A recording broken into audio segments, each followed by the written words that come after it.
Saat berhenti di lampu merah, aku melihat putriku mengemis minta-minta, menghitung koin receh, sambil menggendong bayinya. Aku bertanya, mobil dan rumah yang kami belikan untukmu ada di mana? Dia menjawab bahwa suaminya dan ibu mertuanya membawa mobilnya, mengambil uangnya, mengusirnya dari rumah dan mengancam akan mengambil putrinya juga. Aku hanya berkata, "Jangan khawatir, aku yang akan mengurus ini." Sebelum mulai jangan lupa untuk menekan tombol like dan subscribe. Ikuti ceritaku sampai akhir dan komen dari mana kota tempat sahabat menonton agar aku bisa tahu sejauh mana ceritaku telah sampai. Aku lagi nyetir sendiri siang itu. Panasnya bukan main, tapi aku malas pakai sopir. Kadang aku butuh waktu sendiri, biar kepala nggak penuh sama urusan orang rumah dan kerjaan yang nggak ada habisnya. Umurku sudah 66. Tapi aku masih suka pegang setir sendiri kalau cuma jarak dekat. Aku baru pulang dari rumah sakit. Bukan karena aku sakit keras, cuma kontrol rutin. Dokter bilang tekanan darahku naik kalau kebanyakan emosi. Ya jelas naik. Hidupku belakangan ini memang isinya bikin emosi. Aku berhenti di lampu merah perempatan besar. Macet seperti biasa. Motor selip di kanan kiri. Suara klakson bersahut-sahutan. Aku melirik jam, lalu melirik jalan depan. Lalu aku lihat seseorang yang bikin dadaku seperti ditonjok. Seorang perempuan kurus, rambutnya acak-acakan, bajunya kusam, kakinya tanpa alas. Dia bawa bayi di gendongan depan. Bayi itu kelihatan kepanasan, pipinya merah. Perempuan itu jalan dari mobil ke mobil, menengadahkan tangan, lalu menerima receh, langsung dihitung cepat. Bukan hitung yang santai, tapi hitung panik, seolah tiap koin itu menentukan hidup. Aku sempat berpikir, kasihan. Tapi lalu aku melihat wajahnya lebih jelas ketika dia menunduk. Itu Salsa, putriku. Aku refleks menurunkan kaca. Suaraku keluar duluan, sebelum otakku sempat mencerna. Salsa? Dia menoleh. Matanya membesar. Bukan karena kaget ketemu aku, tapi karena takut. Takut yang seperti orang ketahuan melakukan sesuatu yang memalukan. Dia buru-buru menutupi wajahnya dengan tangan. Tapi sudah terlambat. Aku nggak bisa bergerak beberapa detik. Aku cuma memandang. Aku lihat tulang pipinya menonjol. Aku lihat tangannya gemetar. Aku lihat bayi di gendongan. Nadifa, cucuku, kepalanya bersandar lemas. Salsa, masuk, kataku cepat. Sambil membuka pintu penumpang. Dia melangkah ragu. Bu, jangan di sini. Masuk dulu. Sekarang. Dia menelan ludah, lalu menggeleng. Aku cuma, sebentar, Bu. Aku harus. Aku memotong. Suaraku lebih keras dari niatku. Masuk. Lampu masih merah. Pengendara belakang mulai klakson. Salsa akhirnya membuka pintu dan duduk. Cepat-cepat menarik Nadifa lebih rapat ke tubuhnya. Begitu duduk, dia menunduk. Tangannya masih menggenggam receh. Aku bisa dengar bunyi koin beradu pelan. Aku menutup kaca, mengurangi suara luar. Nafasku berat. Salsa, kamu ngapain? Tanyaku. Pelan tapi rasanya seperti menahan marah dan panik sekaligus. Dia nggak langsung jawab. Dia cuma mengusap wajah Nadifa. Bayinya merengek kecil, seperti nggak nyaman. Aku menelan ludah lagi, mencoba menahan diri biar nggak meledak. Tapi ada satu pertanyaan yang langsung menabrak kepalaku. Pertanyaan yang bikin seluruh dunia terasa ngawur. Aku menatap Salsa dari samping. Mobil dan rumah yang kami belikan untukmu ada di mana? Salsa menutup mata sebentar. Wajahnya langsung bergetar. Dia coba tersenyum, tapi senyum itu jatuh jadi apapun yang menyedihkan. Bu, suaranya serak. Aku nggak punya apa-apa sekarang. Aku merasakan darahku naik ke kepala. Maksud kamu apa? Rumah itu atas nama kamu. Mobil itu atas nama kamu. Salsa menahan napas, lalu mengeluarkan kata-kata yang seperti pisau. Henry, sama ibunya, Mariana. Dia berhenti, menelan tangis. Mereka bawa mobilnya. Mereka ambil uangku. Mereka usir aku. Aku membeku. Nama itu seperti bunyi yang bikin telingaku panas. Henry Baskara, suaminya. Laki-laki yang dulu datang ke rumahku dengan rapi, sopan, seolah paling tahu cara bicara. Mariana, ibu mertuanya, yang senyumnya manis tapi matanya selalu menilai. Aku menatap Salsa tajam. Usir? Kamu kan istrinya. Kamu ibu dari Nadifa. Salsa mengangguk cepat. Tapi air matanya jatuh juga. Aku coba bertahan. Bu. Aku coba nurut. Aku pikir, kalau aku sabar, nanti mereka berubah. Aku merapatkan genggamanku di setir. Aku bisa merasakan kuku jariku menekan kulit. Terus kenapa kamu sampai di jalan? Tanyaku. Suaraku makin pelan. Aku takut jawabannya. Salsa memandang ke bawah, ke koin-koin di tangannya, lalu ke kaki telanjangnya. Seperti baru sadar dirinya terlihat menyedihkan. Karena aku nggak punya uang, Bu, katanya, hampir berbisik. Mereka ambil semua. Henry bilang uangku harus diatur biar rumah tangga jalan. Aku kasih, karena aku percaya. Mariana bilang itu wajar. Istri harus dukung suami. Aku menggeleng kecil. Terus rumah? Salsa mengusap hidungnya. Kasar. Aku nggak ngerti, Bu. Awalnya aku cuma disuruh tanda tangan ini itu. Katanya buat administrasi. Reza juga ikut ngomong, meyakinkan. Dia menelan ludah. Reza Kusuma, adiknya Henry. Dia yang sering urus kertas-kertas. Aku merasa perutku mual. Salsa melanjutkan. Suaranya pecah. Terakhir, aku nanya mobil. Mereka bilang mobilnya dipakai dulu. Aku nanya uang belanja. Mariana bilang aku boros. Aku protes. Henry marah. Aku mau pergi. Mereka tahan. Aku bawa Nadifa. Henry bilang kalau aku keluar, dia ambil Nadifa. Katanya, aku nggak punya hak apa-apa. Aku menahan napas. Dadaku sesak. Tapi aku paksa tetap waras. Salsa menangis tanpa suara beberapa detik. Lalu akhirnya bicara seperti orang yang sudah capek hidup. Sekarang aku tinggal di kolong jembatan yang kumuh, Bu, katanya sambil menahan tangis. Aku cuma bisa ngemis buat beli susu. Nadifa sering kepanasan. Malam dingin. Aku takut. Aku takut mereka datang dan ambil dia. Lampu merah masih lama. Tapi rasanya dunia sudah berhenti. Aku menatap Salsa. Lalu menatap Nadifa yang matanya setengah terpejam. Aku ingin marah. Aku ingin teriak. Tapi aku tahu, kalau aku pecah sekarang, Salsa akan makin hancur. Aku mengangkat tangan, pelan, menyentuh rambut Salsa yang kusut. Kamu kenapa nggak hubungi aku? Salsa menggeleng, menangis makin deras. Aku malu, Bu. Aku takut. Mereka pegang ponselku. Mereka bilang kalau aku cerita ke ibu, mereka bakal bikin ibu ikut kena. Aku menelan semua emosi yang hampir meledak. Aku mengangguk pelan, menahan gemetar di tangan. Aku menatap lurus ke jalan, lalu kembali menatap Salsa. Jangan khawatir, kataku, pelan tapi tegas. Aku yang akan mengurus ini.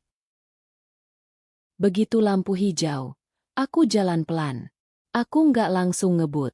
Kepala Salsa masih menunduk, dan Nadifa mulai rewel. Tangis bayi itu kecil, tapi rasanya nyayat. Aku pengin langsung bawa mereka pulang, tapi otakku bekerja cepat. Kalau aku pulang sekarang, kemungkinan besar Henry sudah punya orang yang ngawasin. Dan kalau mereka tahu Salsa ada di rumahku, mereka bisa datang rame-rame, bikin keributan, lalu bawa-bawa nama, anak diculik. Aku belok ke arah yang berlawanan dari rumah.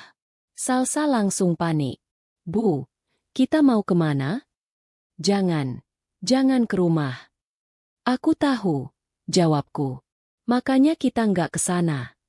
Dia menatapku dengan mata merah. Mereka bisa nyari. Henry punya teman satpam di komplek. Mariana juga kenal orang-orang. Kalau mereka tahu aku sama ibu. Aku mengangguk. Makanya, kita amanin kamu dulu. Aku menuju sebuah penginapan kecil yang aku kenal.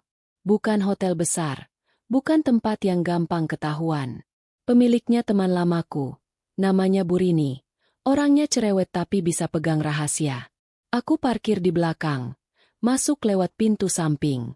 Burini langsung melongo begitu lihat Salsa. Ya Allah, Kirana, ini Salsa? Aku mengangkat telunjuk. Minta dia pelan. Bu, tolong. Saya butuh kamar yang paling gak kelihatan dari jalan. Burini gak banyak tanya. Dia mengangguk cepat. Lalu memanggil pegawainya buat bawain air minum dan kipas kecil. Salsa cuma duduk, memeluk Nadifa erat-erat. Seperti takut ada orang merebut. Di dalam kamar, aku menutup pintu dan mengunci. Baru setelah itu aku berani menarik napas panjang. Aku mau lihat Nadifa dulu, kataku. Salsa ragu, tapi akhirnya menggeser gendongan. Nadifa berkeringat, badannya hangat. Aku bukan dokter, tapi aku tahu bayi seperti ini butuh susu dan tempat adem, bukan asap kendaraan dan panas aspal. Aku buka tas tanganku, ambil botol air minum, tisu, lalu panggil Burini lewat telepon kamar. Bu, tolong carikan susu bayi yang cocok umur 10 bulan. Sama Popo. Dan tolong, jangan bilang siapa-siapa ya. Siap. Jawab Burini tanpa banyak gaya. Salsa menunduk lagi. Aku duduk di hadapannya. Salsa, suaraku lebih pelan sekarang.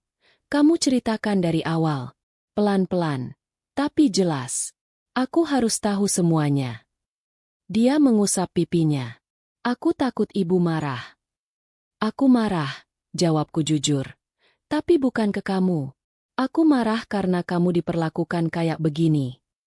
Salsa menatapku. Seperti baru percaya aku masih di pihaknya. Dia mulai cerita. Dan tiap kalimatnya bikin dadaku makin panas. Awalnya, setelah menikah, Henry berubah pelan-pelan. Di depan orang, dia suami perhatian. Kalau ada acara keluarga, dia paling rajin cium tangan, paling sopan. Tapi di rumah, dia mulai ngatur hal kecil. Salsa harus lapor kalau mau keluar, harus minta izin kalau mau belanja. Aku pikir itu wajar, kata Salsa. Suaranya kecil. Aku pikir, mungkin dia cuma protektif. Lalu Mariana masuk lebih jauh. Mariana tinggal dekat mereka. Sering datang tanpa kabar. Katanya buat bantu, tapi sebenarnya buat ngawasin. Mariana bilang aku harus belajar jadi istri yang benar. Lanjut Salsa. Kalau aku cerita masalah, dia bilang aku manja. Dia bilang ibu itu terlalu ikut campur. Bikin aku nggak mandiri. Aku mengepalkan tangan. Dia ngomong apa soal aku? Salsa menelan ludah. Dia bilang, kalau aku sering ke ibu, rumah tanggaku nggak akan berkah. Dia bilang ibu pasti akan merendahkan Henry. Aku tertawa pendek, tapi nggak ada lucunya. Jadi dia larang kamu ketemu aku? Salsa mengangguk. Masalah jadi makin parah waktu Salsa hamil besar. Henry minta Salsa ganti nomor. Alasan katanya banyak penipuan. Lalu ponsel Salsa sering dipinjam dan baru balik malam. Setiap kali Salsa coba menghubungi aku, Henry bilang, nanti saja, kamu capek, fokus bayi. Aku bodoh, Bu, bisik Salsa. Kamu bukan bodoh, potongku. Kamu diisolasi. Salsa melanjutkan. Uang juga mulai diatur. Sertifikat rumah dan surat mobil, yang dulu aku bantu urus atas nama Salsa, diminta Henry. Alasannya, disimpan biar aman. Lalu muncul Reza Kusuma, adik Henry, yang sok paham administrasi. Reza bilang cuma buat pembenahan berkas, kata Salsa. Aku disuruh tanda tangan beberapa lembar. Mereka cepet-cepet. Aku baru melahirkan. Bu, aku lemes. Aku percaya. Aku menutup mata sebentar. Aku bisa membayangkan. Salsa habis melahirkan. Capek. Fokus ke bayi. Lalu 2 lelaki dan 1 perempuan tua berdiri di atasnya. Ngomong cepat. Bikin dia merasa salah kalau bertanya. Setelah Nadifa lahir, ancaman mulai jelas. Setiap Salsa protes soal uang belanja yang makin kecil, Henry langsung mengangkat suara. Dia bilang, kamu itu nggak menghasilkan apa-apa. Uang di rumah ini dari aku. kata Salsa. Suaranya menirukan Henry dengan getir. Padahal sebagian besar dari tabunganku juga, Bu. Dan dari yang ibu kasih. Aku menghela napas berat. Terus kapan kamu diusir? Salsa menunduk, memeluk Nadifa lebih erat. 2 minggu lalu. Dia cerita hari itu ia memaksa minta ponselnya sendiri karena mau video call aku. Henry langsung marah. Mariana ikut menyulut, bilang Salsa durhaka, menantang suami. Reza berdiri di pintu, seolah jadi penjaga. Aku bilang aku mau pulang ke ibu, kata Salsa. Henry bilang kalau aku keluar bawa Nadifa, dia bakal ambil Nadifa dan bikin aku nggak bisa lihat anakku lagi. Aku menatap Salsa tajam. Dia bilang gitu persis. Salsa mengangguk. Air mata jatuh lagi. Aku takut, Bu. Mereka ngomongnya kayak punya kuasa besar. Mariana bilang dia kenal orang kelurahan. Reza bilang urusan surat anak itu gampang diubah kalau mereka mau. Aku menahan napas. Mencoba tetap tenang. Aku akhirnya tetap coba keluar. Lanjut Salsa. Aku cuma bawa tas kecil. Isinya baju Nadifa sama sedikit uang. Tapi di depan rumah, Henry narik tasku. Reza dorong aku. Aku jatuh. Nadifa nangis kenceng. Aku panik. Uangku jatuh entah kemana. Mereka cuma bilang aku pergi saja kalau mau. Tapi Nadifa harus tinggal. Mataku panas. Tapi aku tahan. Salsa mengusap lebam di lengannya yang dari tadi tertutup. Aku lari. Bu. Aku nggak punya ponsel, nggak punya uang. Aku takut ke rumah ibu karena takut mereka ngikutin. Aku tidur di emperan dulu. Besoknya aku ketemu seorang anak relawan. Namanya Naila Astrid. Dia yang ngajak aku ke kolong jembatan. Katanya ada tempat agak aman. Tapi tetap aja. Kotor, rame, banyak orang. Aku mengangguk pelan. Mencatat nama itu di kepala. Naila Astrid. Saksi penting. Lalu kamu mengemis? Tanyaku. Salsa mengangguk. Malu. Aku nggak punya pilihan. Nadifa butuh susu. Aku kelaparan nggak apa-apa. Tapi Nadifa. Aku berdiri, mendekat, lalu meraih tangan Salsa. Tangannya dingin. Kamu dengar aku. Kataku, tegas. Mulai sekarang kamu berhenti minta-minta. Kamu aman di sini. Nadifa juga aman. Salsa menatapku, seperti takut percaya. Aku akan urus. Lanjutku. Tapi kamu harus patuh sama rencanaku. Kamu jangan keluar kamar. Jangan kontak siapa-siapa dari nomor lama. Kita mulai dari bukti. Salsa mengangguk cepat, seperti orang yang akhirnya punya pegangan. Telepon kamar berbunyi. Bu Rini bilang susu dan popok sudah datang. Aku baru mau buka pintu, ketika ada suara langkah cepat di lorong. Lalu, ketukan keras di pintu kamar kami. Sekali, 2 kali, 3 kali. Aku berhenti. Salsa langsung pucat. Dari balik pintu, suara laki-laki terdengar jelas. Nada sok ramah tapi menusuk. Bu Kirana? Saya dari pihak Henry Baskara. Katanya ada masalah keluarga. Salsa langsung berdiri. Refleks memeluk Nadifa lebih kencang. Matanya menatapku seperti orang yang minta diselamatkan tanpa suara. Aku angkat telapak tanganku. Tenang. Kamu jangan buka pintu. Jangan bersuara. Ketukan itu makin keras. Bu Kirana? Ini saya, Mas Dimas. Saya disuruh Henry. Baik-baik kok. Aku nggak kenal suara itu. Tapi aku tahu tipe orang seperti ini. Sok sopan, tapi tugasnya jelas. Cari Salsa, bawa pulang, beres. Aku mendekat ke pintu, tapi tetap nggak langsung buka. Kamu dapat alamat ini dari mana? Tanyaku lantang. Dari balik pintu. Dia ketawa kecil. Ya, saya cuma disuruh, Bu. Katanya ibu bawa Salsa. Ini urusan keluarga. Nggak enak kalau jadi panjang. Aku melirik Salsa. Wajahnya makin pucat. Nadifa mulai merengek. Seperti ikut ngerasain tegang. Aku menahan napas. Lalu ambil keputusan cepat. Aku buka pintu sedikit saja, cuma buat pasang badan di celah. Aku lihat laki-laki sekitar 30-an, pakai kemeja rapi, senyum dibuat-buat. Matanya langsung nyari ke dalam kamar. Aku berdiri menutup pandangannya. Salsa nggak ada di sini. Dia mencondongkan badan, berusaha intip. Bu, jangan gitu. Henry cuma mau ngomong. Mariana juga khawatir. Kasihan bayinya.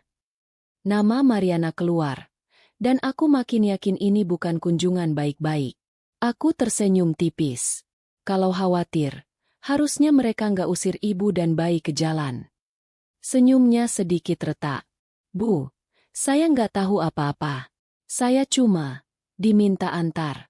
Kalau Salsa ada, saya jemput sekarang. Beres. Aku menatapnya tajam. Kamu balik, bilang sama Henry. Kalau dia masih mau hidupnya rapi, jangan kirim orang ngejar-ngejar. Salsa nggak mau ditemui. Mas Dimas menghela napas. Lalu nada suaranya turun, lebih dingin. Bu, jangan bikin susah. Kalau nggak dibawa pulang baik-baik, nanti bisa lain ceritanya. Henry bisa lapor. Bilang Salsa bawa anak tanpa izin. Aku menahan emosi. Dalam kepalaku cuma ada satu. Mereka berani main ancaman. Aku jawab pelan, tapi jelas. Silakan lapor. Tapi kalau kamu masih berdiri di depan kamar saya 5 menit lagi, saya yang lapor duluan. Mengganggu, mengancam, dan memaksa. Dia mendelik. Bu. Aku potong. Pergi. Aku menutup pintu pelan tapi tegas. Lalu kunci 2 kali. Salsa langsung menutup mulut, menahan tangis. Aku mendekat, menaruh tangan di bahunya. Kamu lihat? Kataku. Mereka udah nyari. Salsa gemetar. Bu, kok bisa cepat? Aku menoleh ke jendela, lalu ke pintu lagi. Entah mereka ngikutin mobil kita dari lampu merah, atau ada orang yang lihat. Tapi intinya satu, mereka panik kamu ketemu aku. Aku ambil ponselku, langsung telepon Bu Rini. Bu, ada orang dari pihak suami anak saya di lorong. Tolong pastikan dia pergi. Kalau bisa, minta pegawai laki-laki dampingi. Jangan ribut. Bu Rini cuma jawab, siap, dengan nada tegas. Aku suka orang seperti dia. Banyak mulut, tapi kalau dibutuhkan, gerak cepat. Salsa masih memeluk Nadifa. Aku lihat tangannya kotor, kukunya pendek dan retak. Aku tahu dia sudah terlalu lama bertahan sendirian. Aku tarik kursi, duduk di depan Salsa. Sekarang dengar, kita nggak akan menang kalau cuma pakai marah. Kita harus pakai bukti. Kamu ingat apa saja yang mereka ambil? Uang, surat, semuanya. Salsa mengusap mata. Henry pegang kartu ATM-ku. Katanya biar dia yang tarik buat kebutuhan rumah. Aku sempat minta balik, tapi Mariana bilang aku nggak percaya sama suami. Kartu itu atas nama kamu? Salsa mengangguk. Terus surat rumah? Salsa ragu sebentar. Ada map biru. Henry simpan di lemari. Sertifikat rumah, BPKB mobil. Aku lihat terakhir beberapa bulan lalu. Yang kamu tanda tangan waktu habis melahirkan itu apa? Salsa menggeleng cepat. Aku nggak sempat baca. Reza yang ngomong terus. Dia bilang cuma buat pindah data kendaraan sama pembenahan dokumen rumah. Aku capek. Bu. Nadifa nangis. Aku cuma mau mereka diam. Aku menarik napas pelan. Motif Reza jelas. Dia operator, yang urus jalan kotor. Motif Henry lebih jelas.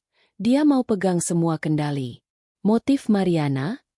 Serakah dan haus kuasa. Buat orang seperti Mariana, menantu itu bukan manusia, tapi aset. Aku berdiri. Kita mulai dari yang paling cepat. Rekening kamu. Salsa menatapku bingung. Aku nggak punya akses. Aku punya kenalan bank. Jawabku. Tapi sebelum itu, kamu harus aman. Kalau mereka bisa nemu kamu di sini, berarti tempat ini nggak cukup. Salsa panik. Bu, aku capek. Aku tahu. Aku menunduk, menatap matanya. Makanya kamu sekarang ikut aku. Tapi bukan ke rumah. Kita pindah ke tempat yang lebih aman. Dan mulai malam ini, kamu nggak boleh muncul dimanapun. Salsa menelan ludah. Kayak, sembunyi? Bukan sembunyi, kataku. Kita mundur satu langkah biar bisa hajar mereka dengan benar. Bu Rini mengetuk pelan. Aku buka sedikit. Dia sudah pergi, bisiknya. Tapi saya nggak yakin dia pergi jauh. Aku mengangguk. Terima kasih, Bu. Begitu pintu tertutup, aku langsung buka kontak yang sudah lama nggak aku hubungi. Nama itu muncul, Tegar Herlambang. Aku tekan panggil. Tegar mengangkat cepat. Suaranya tenang. Bu Kirana? Tegar, aku butuh kamu, kataku tanpa basa-basi. Anakku, Salsa, diusir suaminya. Asetnya dirampas. Mereka ancam mau ambil bayi. Aku butuh langkah yang aman, cepat, dan gak bisa dibalik. Ada jeda 1 detik.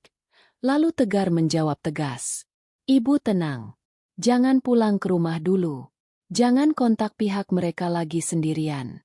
Ceritakan pelan-pelan. Saya catat. Salsa menatapku. Untuk pertama kalinya ada sedikit harapan di wajahnya. Aku menutup telepon sebentar dengan tangan. Lalu bilang ke Salsa. Ini Tegar. Dia pengacara. Dia bukan orang yang gampang ketipu drama. Salsa mengangguk. Air matanya jatuh lagi. Tapi kali ini bukan cuma putus asa. Ada lega. Aku kembali ke telepon. Satu lagi. Tegar. Mereka udah kirim orang nyari. Namanya Mas Dimas. Ngaku utusan Henry. Tegar langsung berubah lebih serius. Berarti mereka takut. Bagus. Ibu pegang itu. Mulai sekarang, semua komunikasi dicatat. Dan kalau bisa, kita cari jejak uangnya. Saya juga punya kenalan investigator. Namanya Teddy Wicaksono. Dia bisa bantu lacak. Aku memejamkan mata sebentar. Oke, ini jalannya. Aku menatap Salsa dan Nadifa. Aku tahu ini nggak akan selesai hari ini. Atau besok. Tapi satu hal sudah pasti. Aku nggak akan biarkan anakku dan cucuku hidup di bawah ancaman orang serakah. Aku menatap Salsa, lalu berkata pelan. Mulai sekarang, kamu bukan korban yang lari-lari lagi. Kamu saksi. Dan mereka akan bayar. Malam itu kami pindah. Bukan pindah jauh. Tapi cukup untuk bikin orang yang ngawasin kehilangan jejak. Aku pakai mobil lain milik sopir lama. Aku ganti rute. Dan aku minta Bu Rini tutup mulut kalau ada yang tanya. Salsa duduk di belakang. Nadifa tertidur di pelukannya. Wajah Salsa capek banget. Tapi matanya masih waspada. Seperti orang yang takut pintu dibuka paksa kapan saja. Kami masuk ke sebuah rumah kecil kosong milik sepupuku yang sudah lama tinggal di luar kota. Rumah itu nggak mewah. Tapi aman. Tetangga kanan kiri bukan tipe kepo. Dan lokasinya nggak ada hubungannya dengan alamat rumahku. Begitu pintu terkunci, Salsa langsung duduk di lantai ruang tamu. Nadifa dia taruh di kasur tipis yang sudah aku siapkan. Aku nggak nyangka bisa tidur di tempat begini, Bu. Bisiknya. Aku jongkok di depannya. Sementara saja. Yang penting kamu dan Nadifa aman. Salsa mengangguk. Lalu tiba-tiba menangis lagi. Tangisnya bukan yang meledak. Tapi yang ditahan-tahan sampai badan gemetar. Aku merasa gagal, katanya. Aku merasa ibu pasti kecewa. Aku menahan emosi. Aku kecewa sama Henry dan keluarganya. Bukan sama kamu. Salsa mengusap muka. Aku takut besok mereka datang. Mereka mungkin akan coba, jawabku jujur. Tapi besok kita nggak diam. Pagi-pagi, Tegar Herlambang datang. Orangnya rapi, bawa tas kerja. Wajahnya tenang tapi matanya awas. Dia salaman ke aku, lalu menatap Salsa sebentar, seperti menilai tanpa menghakimi. Salsa, saya Tegar, katanya.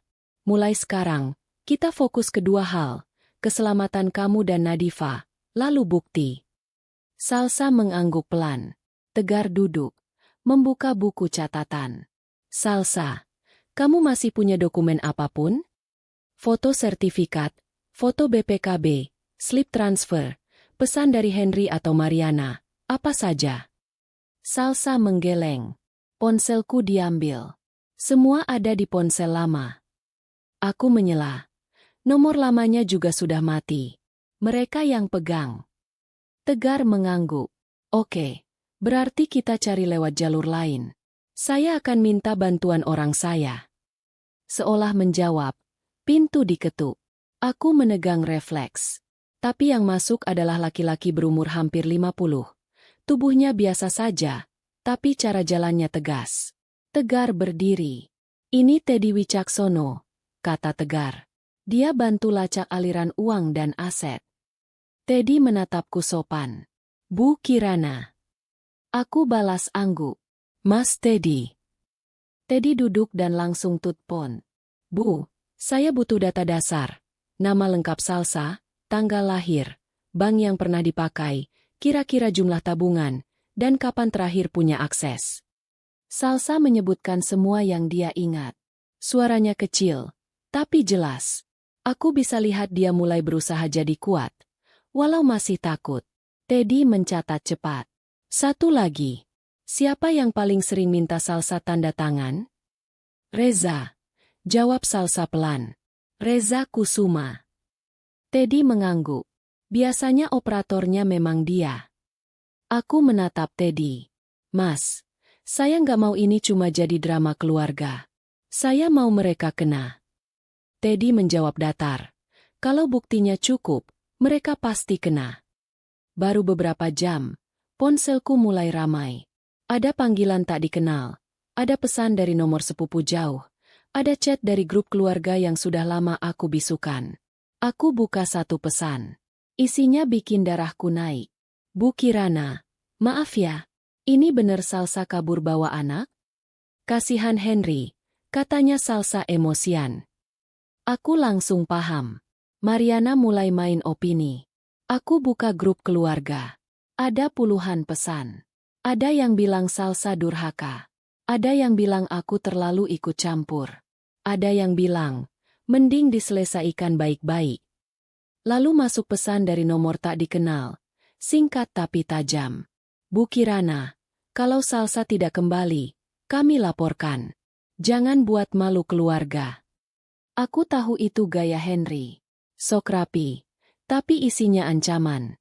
Tegar membaca sekilas, lalu menatapku. Mereka lagi ngetes. Kalau ibu panik, mereka makin berani. Aku menarik napas. Aku nggak panik. Aku marah. Tegar mengangguk. Marahnya dipakai buat tetap fokus. Siang itu, serangan kedua datang. Bu Rini telepon. Suaranya panik. Kirana, ada 2 orang ke penginapan. Mereka nanya-nanya soal Salsa. Ngaku keluarga. Saya bilang nggak tahu. Tapi mereka ngancem mau bikin keributan. Aku mengepalkan tangan. Mereka masih cari. Tegar langsung berdiri. Bu Rini suruh simpan rekaman CCTV kalau ada. Jangan layani. Kalau ada ancaman, lapor polisi setempat. Belum selesai, muncul serangan ketiga. Salsa tiba-tiba menerima pesan masuk ke ponsel barunya. Padahal nomor itu baru, cuma aku, Tegar, dan Bu Rini yang tahu. Salsa pucat. Bu, kok mereka tahu? Aku ambil ponselnya. Pesannya dari nomor tak dikenal. Kamu pikir bisa sembunyi? Uang kamu itu milik suami. Kalau kamu nggak pulang, siap-siap anak itu kami ambil. Salsa langsung memeluk Nadifa. Seperti ada orang yang mau merebut detik itu juga. Nadifa terbangun dan menangis. Aku mengusap kepala cucuku, lalu menatap Salsa. Kamu lihat? Ini bukan soal balik baik-baik. Mereka mau kuasa. Tegar menatap layar. Wajahnya makin serius. Nomor baru bisa bocor dari orang yang punya akses data. Bisa juga dari orang sekitar. Tapi yang jelas, ini ancaman. Kita simpan. Teddy bangkit pelan. Bu, saya dapat kabar awal. Aku menoleh cepat. Apa? Teddy membuka ponselnya, menunjukkan catatan. Ada transaksi mencurigakan dari rekening Salsa beberapa bulan terakhir. Polanya rutin, jumlahnya lumayan, dan ujungnya ke rekening pihak ketiga. Nama pemiliknya ada kaitan dengan koperasi yang pernah dekat sama Mariana. Salsa menutup mulut. Jadi uangku. Teddy mengangguk. Iya, ini baru awal, tapi arahnya jelas. Uang Salsa dialirkan. Aku menatap Tegar. Berarti benar mereka ambil. Tegar mengangguk. Dan mereka akan bilang itu untuk keluarga. Makanya kita harus buktikan bahwa itu penggelapan, bukan kesepakatan. Aku duduk, menahan emosi biar nggak meledak di depan Salsa. Aku harus jadi tiang, bukan jadi api. Tiba-tiba ponselku bergetar lagi. Kali ini panggilan video dari nomor tak dikenal. Aku hampir menolak. Tapi Tegar menahan dengan isyarat. Angkat. Tapi jangan ngomong banyak. Aku angkat. Layar menampilkan Mariana. Wajahnya penuh senyum. Tapi matanya dingin. Di belakangnya, aku melihat sekilas ruang tamu rumah Salsa. Rumah yang dulu aku bantu isi. Bu Kirana. Suara Mariana manis tapi menusuk. Akhirnya kita bisa bicara. Saya cuma mau cucu saya pulang. Salsa itu lagi labil. Ibu jangan memperkeruh. Aku menatapnya tanpa senyum. Cucu kamu juga cucu saya. Mariana tertawa kecil. Iya. Makanya serahkan saja. Biar Nadifa diasuh di tempat yang benar. Salsa kan, sekarang saja sudah keluyuran. Aku merasakan kepalaku panas. Tapi aku tahan. Mariana melanjutkan. Masih manis. Kalau ibu keras kepala, jangan salahkan kami kalau ambil langkah. Henry itu suami sah. Haknya jelas. Lalu layar bergeser sedikit. Aku melihat Henry berdiri di belakang Mariana. Mulutnya tersenyum tipis. Henry menatap kamera, lalu berkata pelan, seperti sedang bernegosiasi jual beli. Bu Kirana, kembalikan Salsa. Kalau tidak, besok saya buat laporan resmi. Dan setelah itu, jangan kaget kalau Nadifa tidak lagi bersama Salsa. Aku menutup panggilan video itu tanpa bicara panjang. Tanganku gemetar. Tapi bukan karena takut. Karena marah yang sudah sampai batas. Salsa menatapku dari sofa. Nadifa masih menangis kecil di pelukannya. Mereka serius, Bu? Suara Salsa serak. Aku mendekat. Menatap matanya. Serius. Makanya kita harus lebih serius. Tegar langsung bergerak. Bu, ancaman itu jangan dibalas emosi. Kita simpan. Itu bisa jadi bukti. Teddy mengangguk. Yang seperti ini biasanya mereka pakai buat menekan korban supaya balik. Aku menatap mereka berdua. Aku nggak mau Salsa balik. Aku mau mereka yang jatuh. Tegar menatapku tenang. Kalau ibu mau mereka jatuh, kita butuh pengakuan dan jejak uang yang rapi. Bukti ancaman sudah ada. Sekarang kita cari bukti penggelapan aset. Aku duduk, memaksa otakku dingin. Apa langkah paling cepat? Tegar membuka catatannya. Pertama, Salsa harus tetap aman dan tidak muncul. Kedua, kita butuh Mariana atau Henry ngomong blak-blakan bahwa mobil, rumah, dan uang Salsa dianggap milik mereka.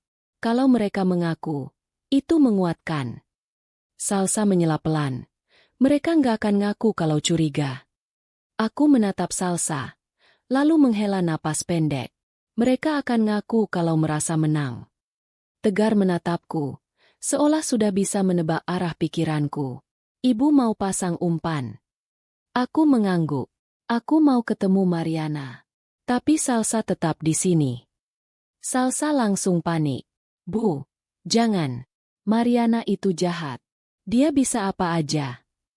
Aku pegang tangan Salsa. Dengar, aku yang ketemu. Aku bukan kamu. Mariana berani sama kamu karena kamu sendirian. Kalau sama aku, dia akan sok manis. Dan disitulah dia biasanya kebablasan. Tegar mengeluarkan ponselnya. Kalau begitu, pertemuan harus terstruktur. Lokasi ramai. Tapi bukan yang terlalu dekat rumah mereka. Ibu datang sendiri, Tapi saya dan Teddy dekat situ.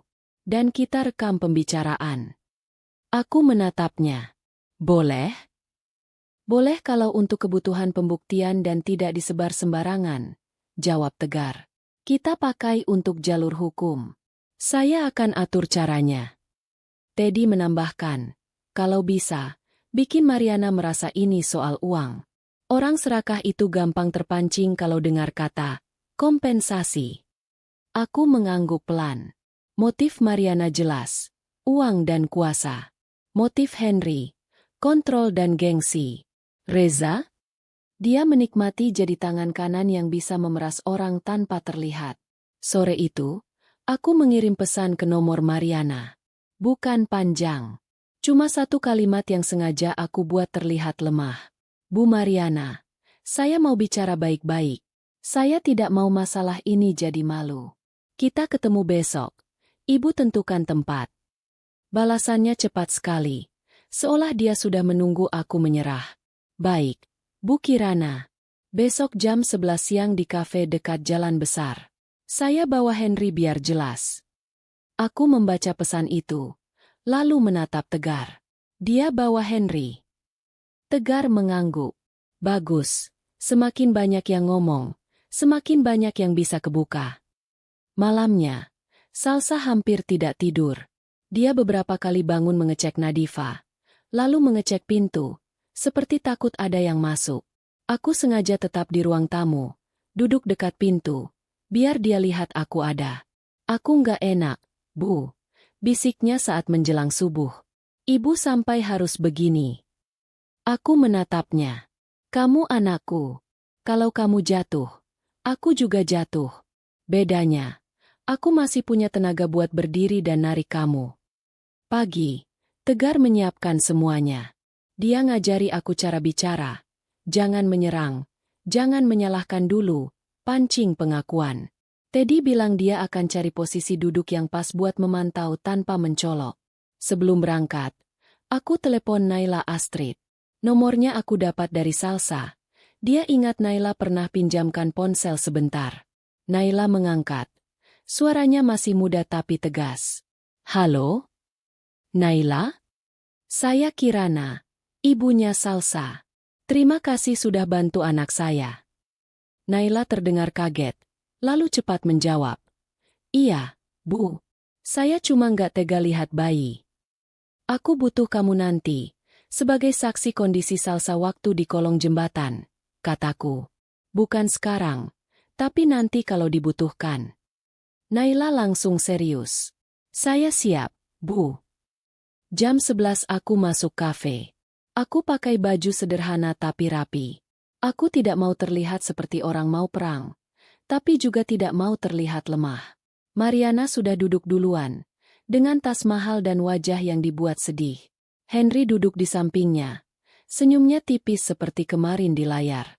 Mariana berdiri, memegang tanganku dengan dua tangan, seolah kami keluarga akrab. Bu Kirana, akhirnya. Saya juga pusing, Bu. Ini semua karena Salsa keras kepala. Aku menahan diri. Aku duduk, menatap mereka bergantian. Henry langsung bicara. Nada santai tapi mengancam. Bu, Salsa itu istri saya. Nadifa itu anak saya. Kalau ibu terus sembunyikan mereka, ibu yang repot.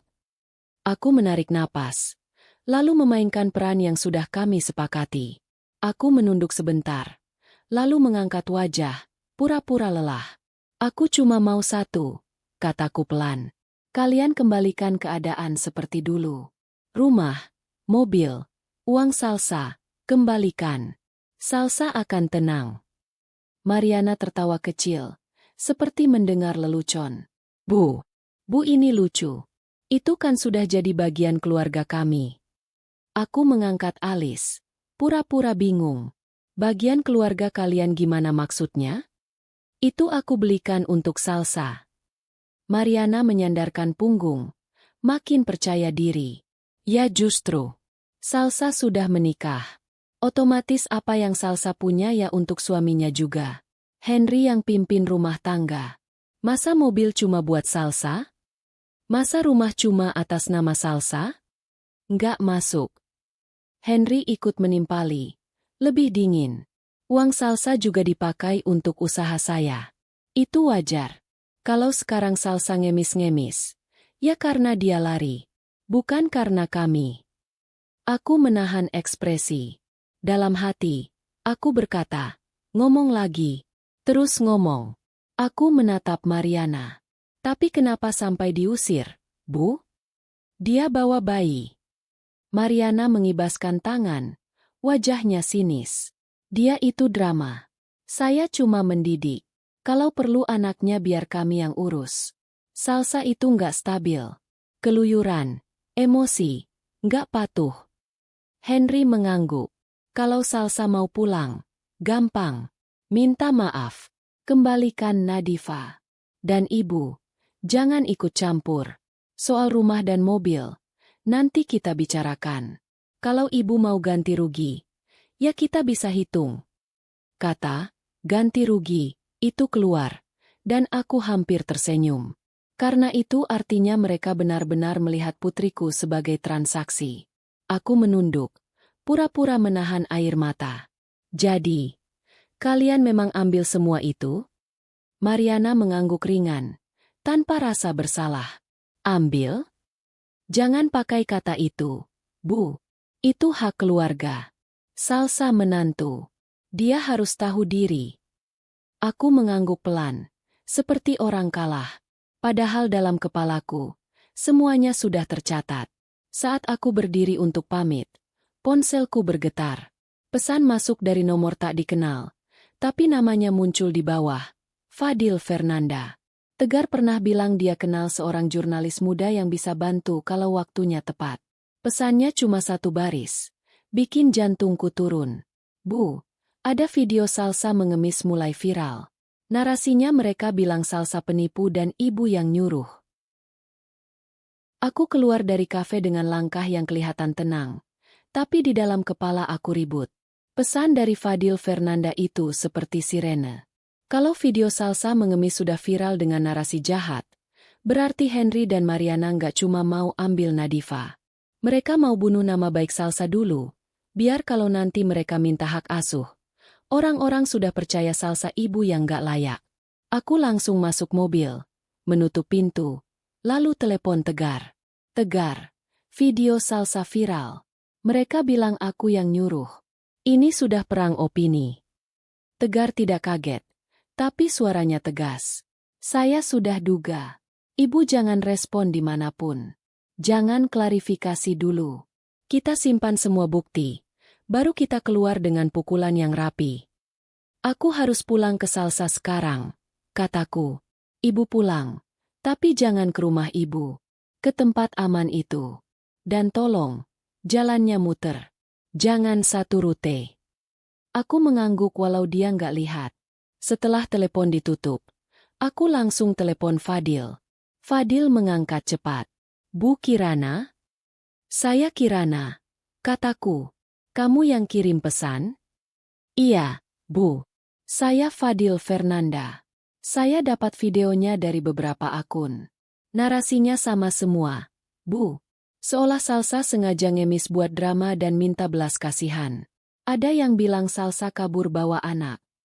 Siapa yang mulai pertama? Tanyaku. Belum ketahuan, Bu. Tapi pola unggahannya mirip akun pesanan. Banyak komentar yang diarahkan. Aku menarik napas pendek. Kamu jangan sebar apapun dulu. Tunggu instruksi dari saya atau dari Tegar. Saya mau bukti dulu, bukan debat. Siap, Bu. Jawab Fadil. Kalau sudah waktunya, saya bisa bantu bikin kronologi yang jelas. Tapi sekarang saya pantau dulu. Aku menutup telepon, lalu nyetir balik rumah aman dengan rute yang lebih panjang. Sepanjang jalan, notifikasi ponselku bunyi terus. Ada yang simpati, ada yang nyinyir, ada yang sok bijak, ada yang terang-terangan menyalahkan Salsa. Yang paling bikin aku muak adalah pesan dari seseorang di grup keluarga. Bu Kirana, maaf ya, mungkin Salsa memang dari dulu manja. Kasihan Henry. Aku ingin membalas, tapi aku tahan. Tegar benar. Kalau aku ikut ribut sekarang, Mereka dapat panggung. Sampai rumah aman. Aku menemukan Salsa duduk di lantai dekat kasur Nadifa. Ponsel di tangannya. Wajahnya pucat. Bu. Dia bicara pelan. Aku lihat videonya. Mereka ngomong aku penipu. Aku jongkok di depan dia. Dengar, kamu memang mengemis. Itu fakta. Tapi alasannya yang mereka putar. Dan kita punya alasan yang benar. Aku takut. Salsa berbisik. Kalau orang percaya, mereka bisa ambil Nadifa. Aku menatapnya tegas. Makanya kamu harus kuat. Kalau kamu terus takut, mereka makin besar kepala. Salsa mengusap air mata, lalu mengangguk pelan.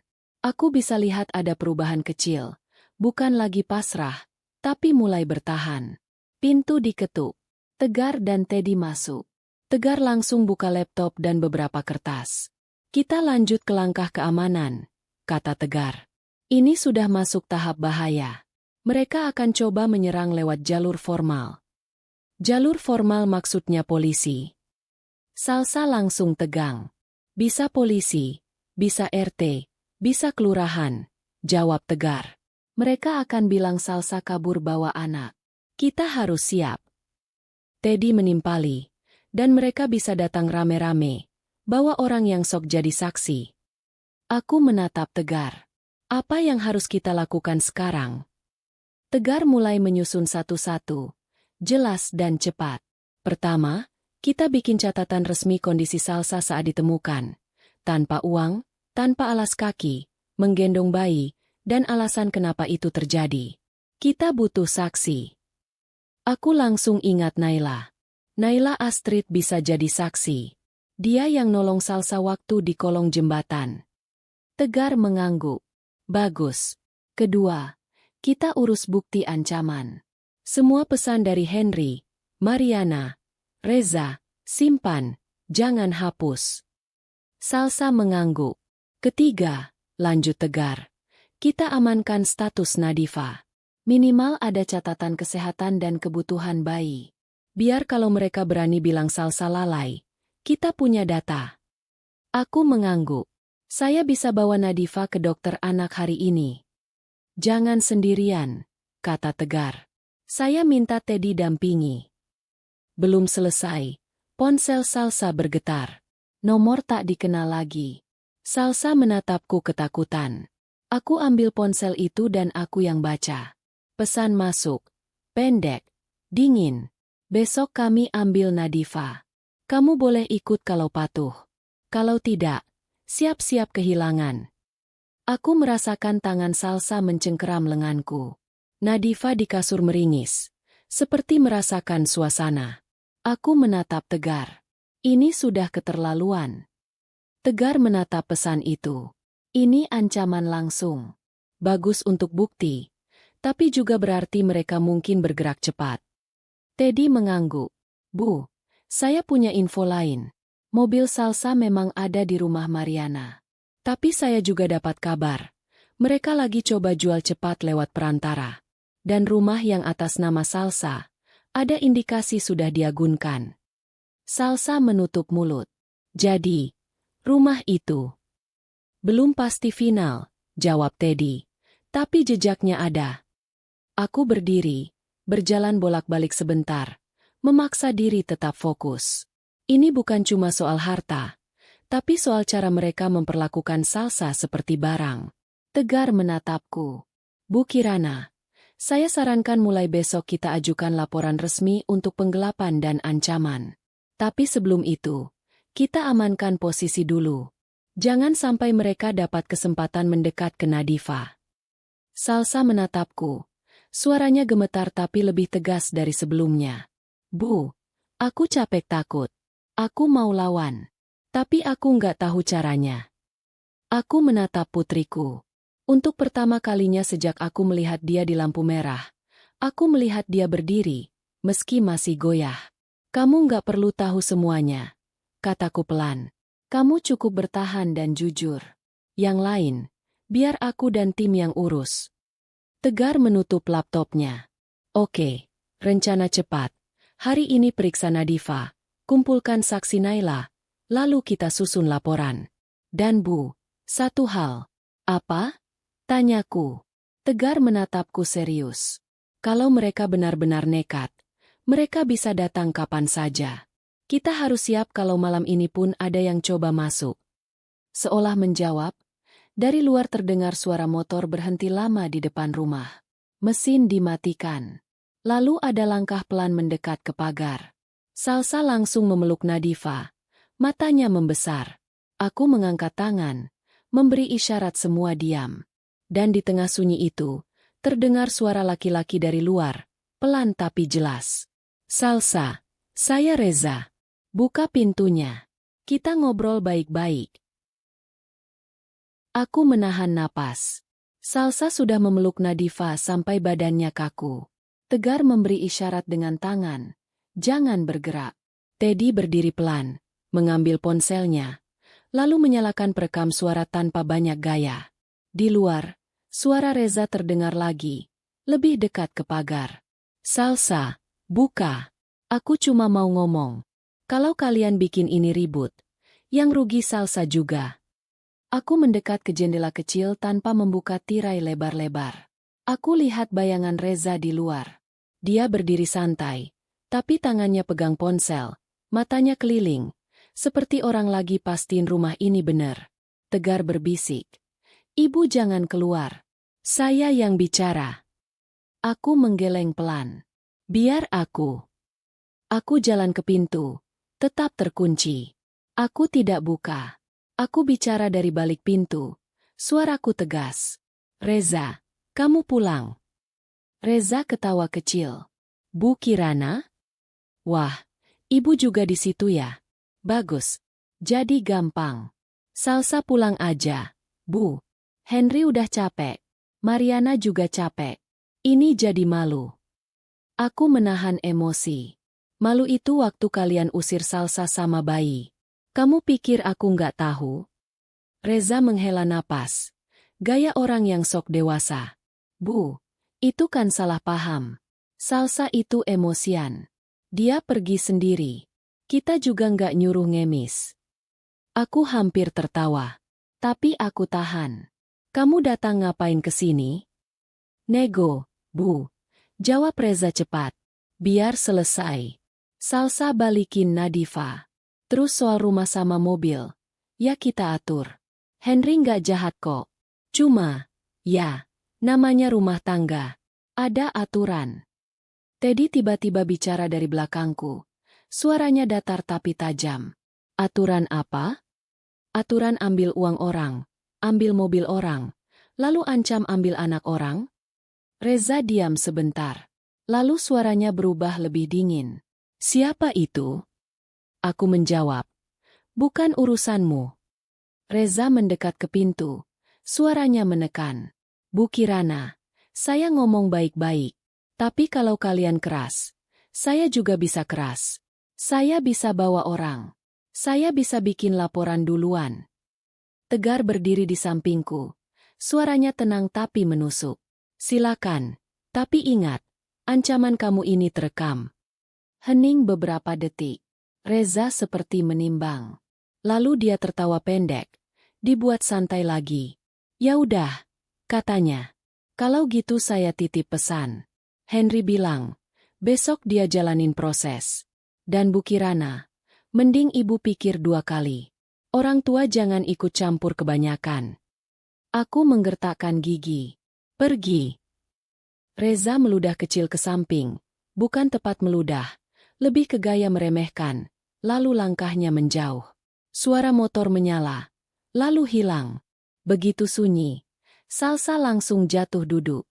Napasnya patah-patah. Aku takut, Bu, katanya lirih. Aku jongkok, memegang bahunya.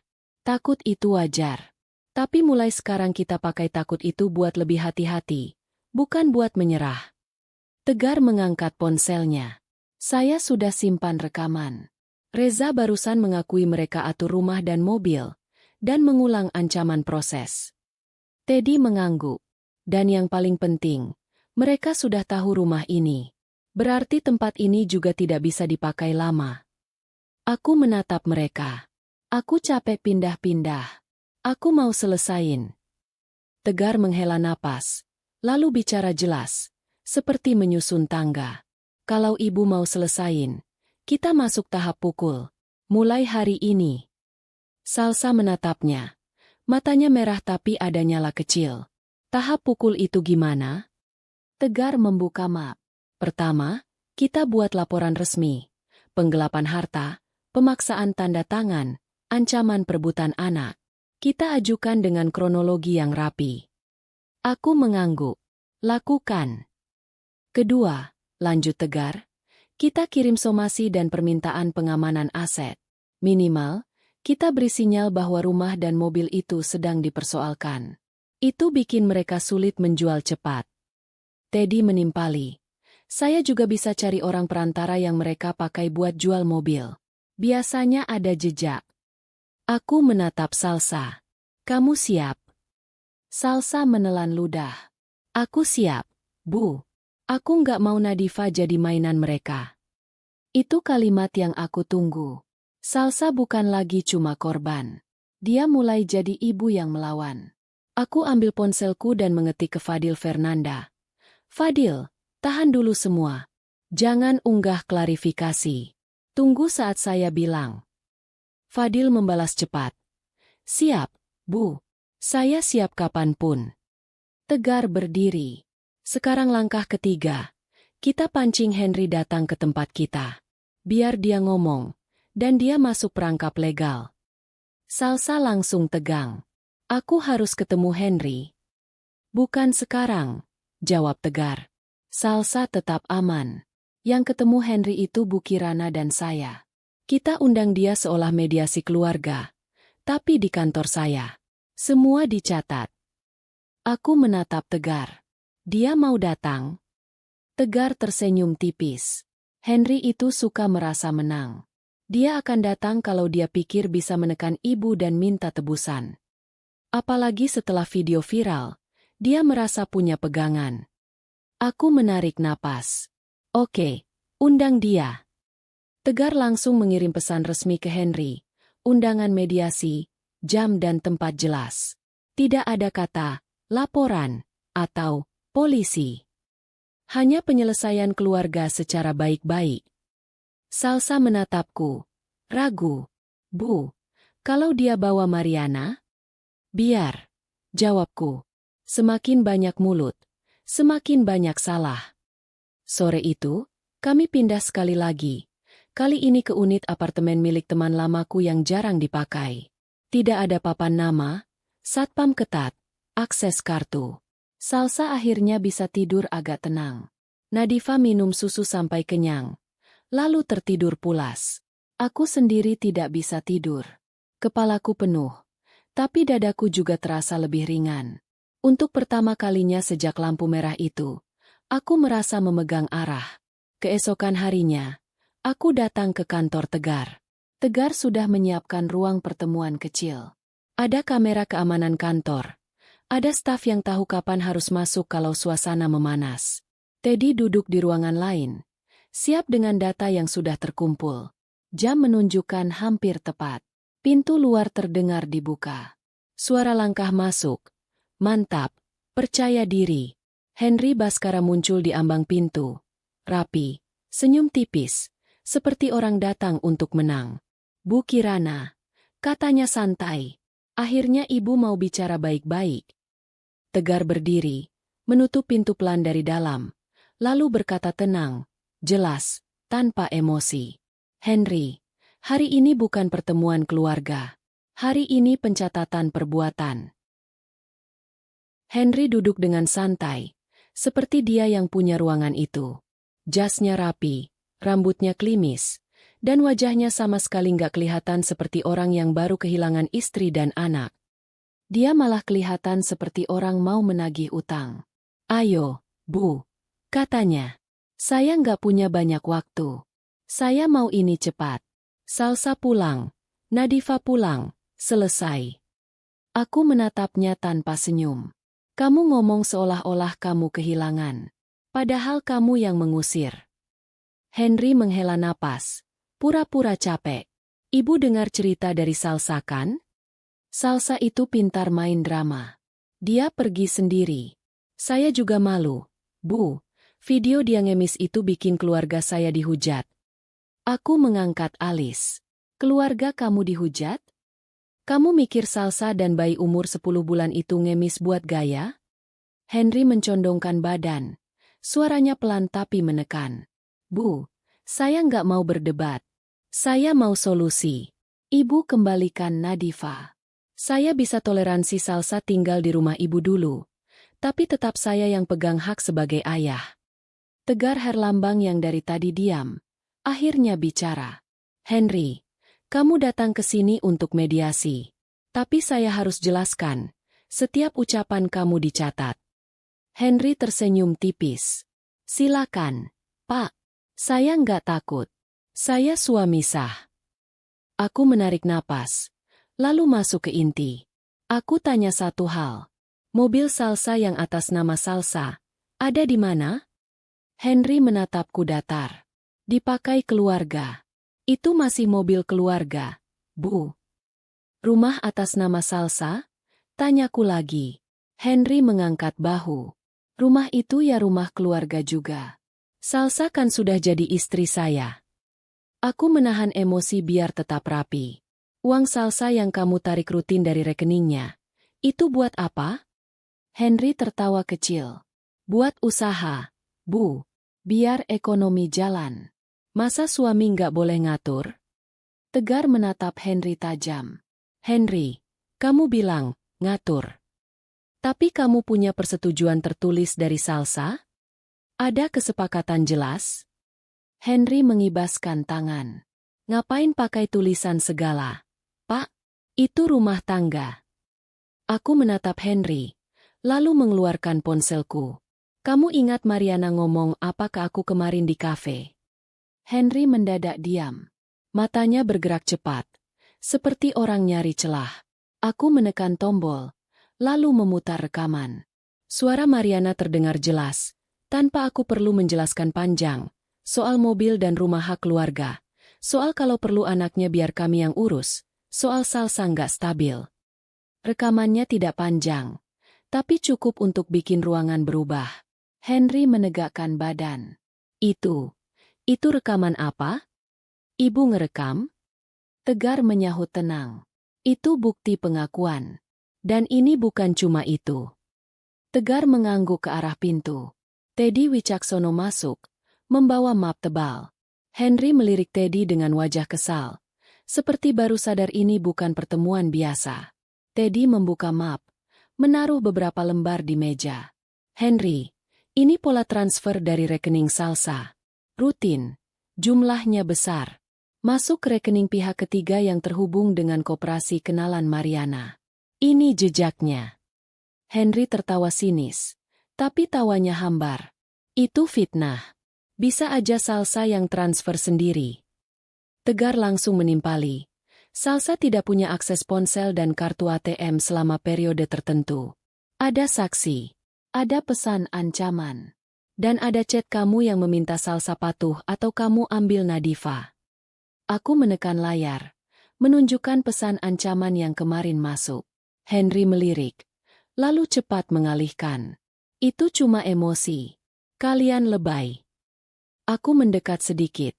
Suaraku rendah tapi tajam. Emosi kamu bikin anakku tidur di kolong jembatan.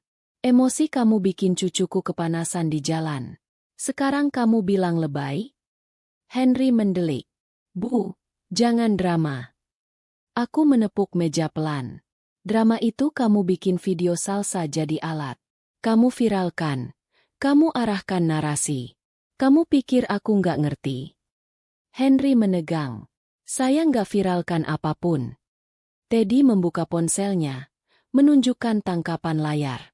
Akun pertama yang unggah video itu terhubung ke nomor yang pernah kontak Reza Kusuma. Ini belum final, tapi arahnya jelas. Henry menggertakkan gigi. Reza itu cuma bantu keluarga.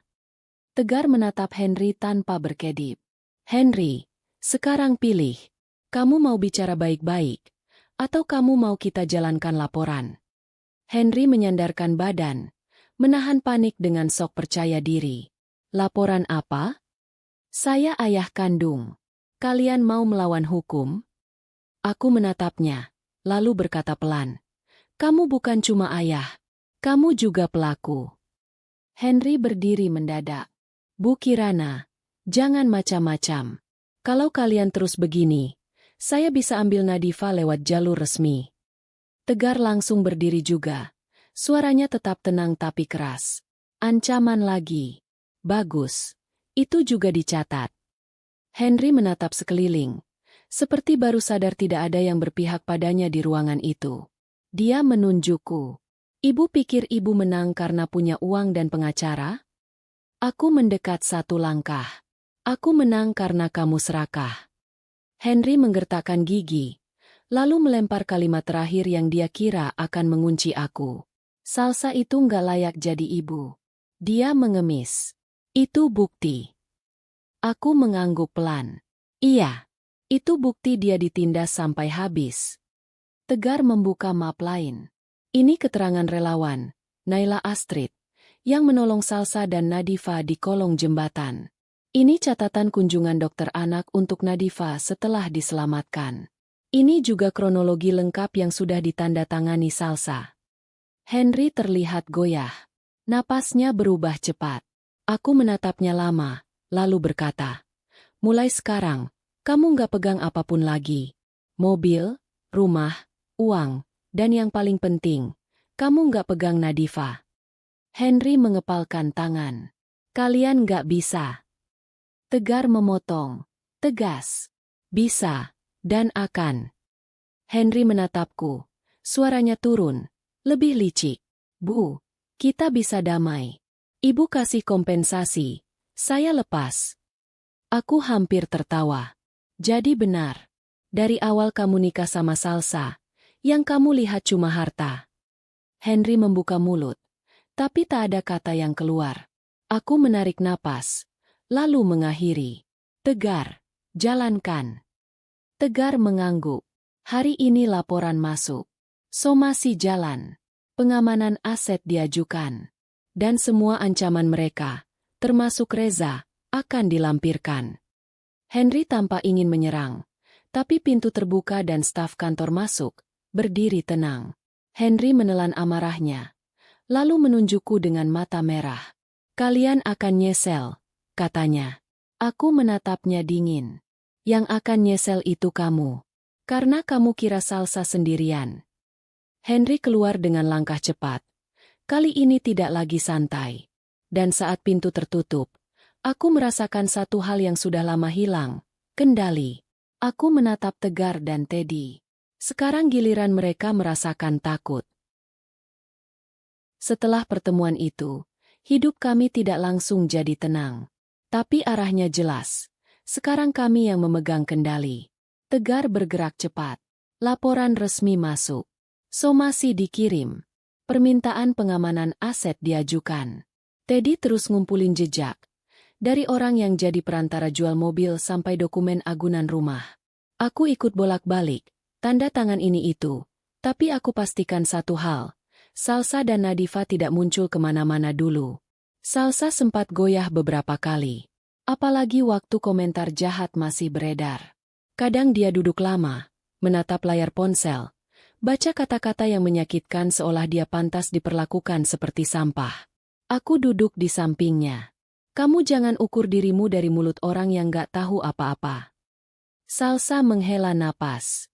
Aku masih gak percaya orang bisa sejahat itu. Aku menatap Nadifa yang tertidur di kasur. Orang seperti mereka gak mikir itu jahat. Mereka mikir itu hak. Pelan-pelan, Salsa berubah. Dia mulai bangun pagi bukan cuma buat Nadifa, tapi buat dirinya. Dia ikut sesi konseling yang Tegar rekomendasikan. Dia mulai berani ngomong detail kronologi tanpa berhenti di tengah karena takut. Dia belajar satu hal yang dulu dia lupa. Dia berhak hidup aman. Sementara itu, di sisi lain, permainan Henry dan Mariana mulai runtuh. Pertama, soal mobil. Begitu ada surat dan status sengketa jelas. Pembeli mundur. Perantara yang biasa sok dekat langsung kabur. Mobilnya tidak jadi laku, malah jadi beban. Teddy juga menemukan bukti mereka sempat mau ganti plat sementara. Itu menambah masalah. Kedua, soal rumah. Indikasi agunan terkuak. Ada dokumen yang tidak beres. Ada tanda tangan yang dipertanyakan. Begitu Tegar menekan dengan jalur resmi. Pihak yang menerima agunan buru-buru jaga jarak. Mereka tidak mau terseret. Rumah yang mereka kira sudah aman di tangan mereka tiba-tiba jadi sumber panik. Ketiga, soal uang. Jejak transfer itu seperti benang yang ditarik terus sampai akhirnya ketemu simpulnya. Reza Kusuma yang tadinya sok jadi pahlawan keluarga, mulai kelimpungan. Teleponnya mendadak susah dihubungi. Ada hari di mana dia malah datang ke kantor Tegar, minta jalan damai. Tegar menatapnya dingin. Damai itu sebelum kalian mengancam ambil bayi. Reza mencoba senyum. Pak, namanya juga keluarga. Tegar menutup map. Kamu bukan keluarga. Kamu alat. Video yang sempat dipakai untuk menjatuhkan Salsa akhirnya berbalik jadi bumerang. Bukan karena kami teriak-teriak, tapi karena kami keluar dengan bukti saat waktunya tepat. Fadil Fernanda menyusun kronologi yang jelas. Tidak lebay. Tidak mengada-ada. Ada saksi Naila Astrid. Ada bukti ancaman. Ada bukti jejak uang. Ada rekaman pengakuan Mariana. Begitu tayang, orang-orang yang dulu nyinyir mulai diam. Sebagian minta maaf. Sebagian pura-pura tidak pernah ngomong apa-apa. Aku tidak peduli. Yang penting, narasi palsu mereka mati. Henry kehilangan muka. Bukan cuma di internet. Tapi di dunia nyata, rekannya menjauh, urusan kerjaannya terganggu. Dan yang paling membuat dia tidak tahan, dia tidak bisa lagi main suami baik-baik di depan orang. Mariana lebih parah. Buat dia, dijauhi tetangga itu seperti dihukum telanjang di depan umum. Orang yang dulu dia ajak arisan mulai menghindar. Orang yang dulu dia adu domba mulai sadar. Dia coba pasang wajah korban. Tapi kali ini tidak ada yang percaya. Satu sore, Tegar mengabari aku. Suaranya tenang tapi ada nada puas. Bu, prosesnya jalan. Mereka tidak bisa lari seperti kemarin. Dan untuk sementara, posisi Nadifa aman bersama Salsa. Aku menutup telepon, lalu duduk lama. Bukan karena sedih, tapi karena akhirnya bisa bernapas. Beberapa bulan kemudian, Salsa mulai kerja kecil-kecilan dari rumah. Tidak besar, tapi dia bangga karena itu dari tenaga sendiri. Dia belajar mengurus keuangan lagi. Pelan-pelan. Dia tidak lagi menunduk kalau ada orang menatap. Nadifa tumbuh sehat. Pipinya berisi. Tidurnya tenang. Suatu siang, aku menyetir lagi melewati perempatan yang sama. Lampu merah. Matahari tetap terik. Aku sempat merasa mual mengingat hari pertama aku melihat Salsa di sana. Tapi kali ini berbeda. Salsa duduk di belakang bersama Nadifa yang sudah lebih besar. Nadifa menggoyang-goyangkan mainan kecil, tertawa. Salsa menatap keluar jendela. Matanya tenang. Lalu aku melihat sosok di pinggir jalan. Seorang perempuan tua, rambutnya kusut, bajunya kusam, berdiri kaku sambil menadahkan tangan. Di dekatnya, seorang laki-laki menunduk, menghitung koin receh di telapak tangan. Mereka bergantian mengetuk kaca mobil orang. Aku mengenali wajah itu meski sudah rusak oleh lelah. Mariana. Dan di sampingnya, Henry. Aku tidak menurunkan kaca. Aku tidak turun untuk menghina. Aku cuma menatap, dan untuk pertama kalinya, aku tidak merasa ingin meledak. Aku hanya merasa, selesai. Salsa menatap juga. Napasnya sempat tersangkut. Lalu pelan-pelan dia menghembuskan. Itu mereka, bisiknya. Aku mengangguk. Iya. Salsa memeluk Nadifa. Lebih santai kali ini, bukan karena takut. Bu, aku nggak nyangka bakal begini. Aku menatap lurus ke depan. Kamu dulu berdiri di situ, sendirian. Sekarang kamu tidak sendirian. Mereka akhirnya merasakan apa yang mereka buat. Lampu hijau menyala. Aku jalan pelan, melewati mereka. Mariana sempat menatap mobilku, seperti ingin berteriak. Tapi suaranya tidak keluar. Henry menunduk lagi, menghitung receh, seperti orang yang baru sadar dunia tidak bisa dia kendalikan selamanya. Di kursi belakang, Salsa berbisik ke Nadifa. Suaranya hangat. Kita pulang ya. Aku mengangguk. Meski tidak ada yang melihat, dadaku terasa ringan. Bukan karena aku puas melihat orang jatuh, tapi karena aku akhirnya menjemput anakku pulang dari tempat yang seharusnya tidak pernah dia injak. Dan kali ini, aku tidak terlambat. Saat berhenti di lampu merah,